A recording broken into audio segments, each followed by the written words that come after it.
سوال پھر یہ پیدا ہوتا ہے کہ آخر یہ کون لوگ ہیں جو اپنے ماتحتوں کو بطور بم استعمال کرتے ہیں؟ موت اور تباہی بانٹنے کی خاطر اپنی جان قربان کرنے کا فلسفہ کسی طرح بھی درست نہیں۔ پھر وہ کیا چیز ہے جو ایک انسان کو اس جانب راغب کرتی ہے کہ وہ خوشی خوشی موت کی طرف قدم بڑھائے اور ہزاروں افراد کو بھی ابدی نیند سلا دے؟ روزینہ بی بی جب اپنے گھر کے مکینوں، خاص کر اپنی کزن شبانہ کو یاد کرتی ہے تو کہتی ہے کہ کیا واقعی کسی کی جان لینا اتنا آسان ہے؟ بے قصور لوگوں پر ظلم کر کے ظالموں کو کیا ملتا ہے؟ اور پھر شبانہ جیسی معصوم لڑکی کی آنکھوں میں تو اپنے بچوں کے مستقبل کے سہانے خواب تھے، اب یہ بچے یتیم ہو گئے ہیں۔ شبانہ کی شادی ہوئی تھی، ایک بیٹی بھی اس کے ساتھ تھی، چھوٹی سی بیٹی تھی، آئی تھی، وہ بھی مر گئی اس کے ساتھ۔ اور شبانہ بہت پیاری تھی، اسے دیکھ لیا آپ نے تصویر میں، بہت زیادہ پیاری تھی اور بہت اچھے انسان تھے وہ۔ شادی یہاں پر چاچا کے بیٹے سے ہوئی تھی، وہ ہمارے گھر آئی تھی، ہمارے ساتھ بیٹی تھی، ایسی آئی تھی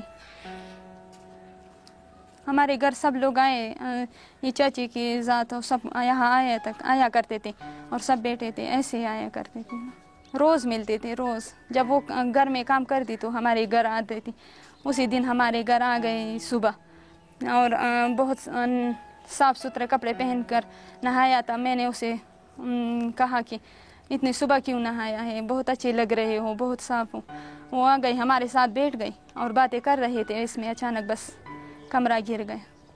کیا اب تلاش روزگار اور زندگی کے معمولات کی انجام دہی کے لیے گھر سے نکلنا جرم ٹھہرا؟ آخر ان خودکش بمبار اور دہشت گردوں کا کون سا مقصد مسکین اور بے گناہوں کو مار کے پورا ہوا ہے؟ جانے لینا اور خوف پھیلانا ان کا کام ہے۔ ملک کی جڑوں کو کمزور کرنے والوں کے کیا ایسے ذاتی مفادات ہیں جو یہ خون اور آگ کے کھیل سے حاصل کر رہے ہیں؟